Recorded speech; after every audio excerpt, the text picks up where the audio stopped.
जय हिंद, नमस्कार साथियों।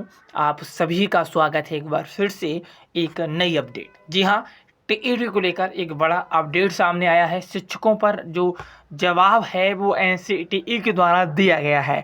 आखिर टीईटी अनिवार्यता पर भारत सरकार ने, सुप्रीम कोर्ट ने जो हलफनामा दिया है, क्या कुछ कहा गया है, हम आज की इस वीडियो में आपसे संपूर्ण चर्चा करेंगे।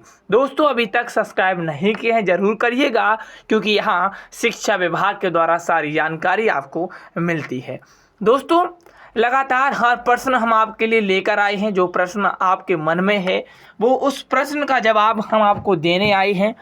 आप बस बने रहिएगा, क्योंकि हर खबर टीईटी संबंधी आपके इस चैनल के माध्यम से मिलेगी आगे हमेशा। जी हाँ दोस्तों, आइए बताते हैं कि क्या 2010, जी हाँ 2010 से पहले नियुक्ति शिक्षकों को टीईटी देना जरूरी है।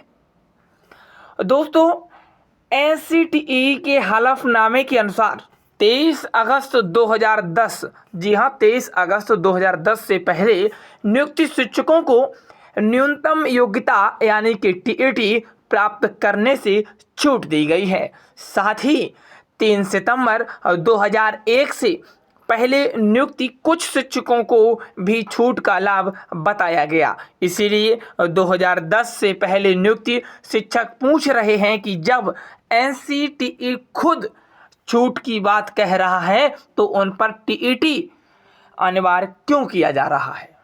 जी हाँ दोस्तों, इसके साथ साथ जो अगला सवाल लगातार सभी साथियों के मन में है कि आखिर सुप्रीम कोर्ट ने सभी शिक्षकों पर टीईटी क्यों लागू किया। तो दोस्तों, 1 सितंबर 2025 के फैसले में सुप्रीम कोर्ट ने शिक्षा की गुणवत्ता और राष्ट्रीय मानकों को ध्यान में रखते हुए देश भर के शिक्षकों पर टीईटी लागू करने की बात कही। अदालत का मानना था कि टीईटी पास शिक्षक बेहतर गुणवत्ता वाली शिक्षा दे सकते हैं और इसकी शिक्षा व्यवस्था मजबूत होगी, इसीलिए टीईटी लागू किया गया। सवाल ये बनता है कि आखिर एनसीटीई के हलफनामे में आखिर क्या लिखा हुआ है। तो दोस्तों, हलफनामे की 11वें बिंदु में यह कहा गया है कि 23 अगस्त 2010 से पहले नियुक्ति शिक्षकों को टीईटी जैसी न्यूनतम योग्यता प्राप्त करने से छूट दी गई है। वहीं अन्य बिंदुओं में यह भी कहा गया है कि शिक्षा की गुणवत्ता बनाए रखने के लिए टीईटी जरूरी है। यही दो बातें जो हैं वो आज पूरे विवाद का मुख्य कारण बनी हुई हैं, क्योंकि उसी में ये दो बातें कही गई हैं। जरूरी है, जरूरी नहीं भी है, ये भी कहा गया। दोस्तों, क्या सुप्रीम कोर्ट के फैसले को दोबारा चुनौती दी जा सकती है?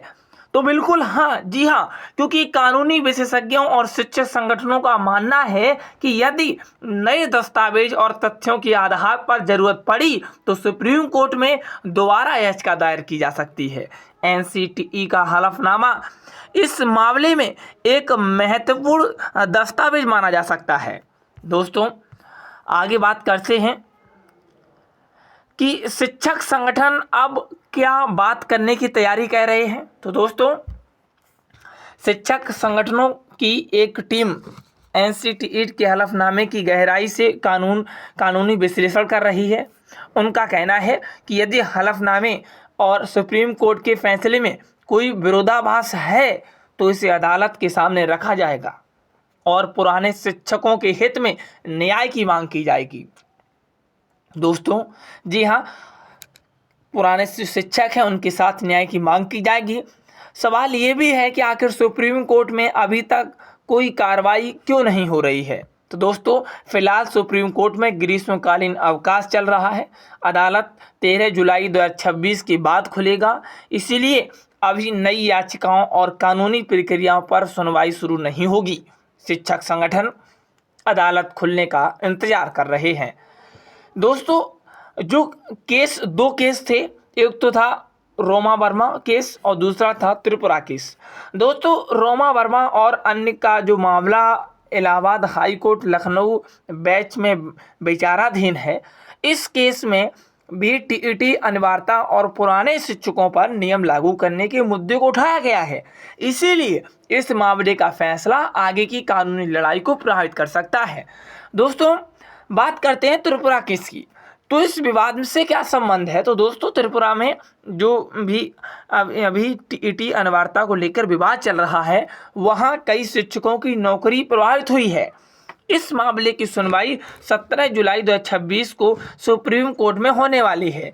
यदि इस सुनवाई एनसीटीई का हलफनामा प्रस्तुत किया जाता है तो यह पुराने शिक्षकों के पक्ष में एक महत्वपूर्ण दस्तावेज साबित हो सकता है। अब आगे बात करते हैं कि क्या 2010 के बाद नियुक्ति शिक्षकों को टीईटी अनिवार्य रूप से पास करना होगा? तो बिल्कुल जी हाँ दोस्तों, सुप्रीम कोर्ट के 1 सितंबर 2025 के फैसले के अनुसार 2010 के बाद नियुक्त सभी शिक्षकों को 2 से 2.5 वर्ष के भीतर टीईटी पास करना होगा। यदि निर्धारित समय में टीईटी पास नहीं किया जाता है तो उनकी नौकरी पर संकट आ सकता है। इसीलिए 2010 के बाद नियुक्ति शिक्षकों के लिए टीईटी अनिवार्य है। क्या एनसीटीई का हलफनामा और सुप्रीम कोर्ट का फैसला एक दूसरे के खिलाफ है? जी हाँ दोस्तों, एनसीटीई के हलफनामे में 23 अगस्त 2010 से पहले नियुक्ति शिक्षकों को टीईटी से छूट देने की बात कही गई, जबकि सुप्रीम कोर्ट ने 1 सितंबर 2026 से सभी शिक्षकों पर टीईटी लागू करने का फैसला दिया गया। यही विरोधाभास इस पूरे विवाद का मुख्य वजह बना हुआ है।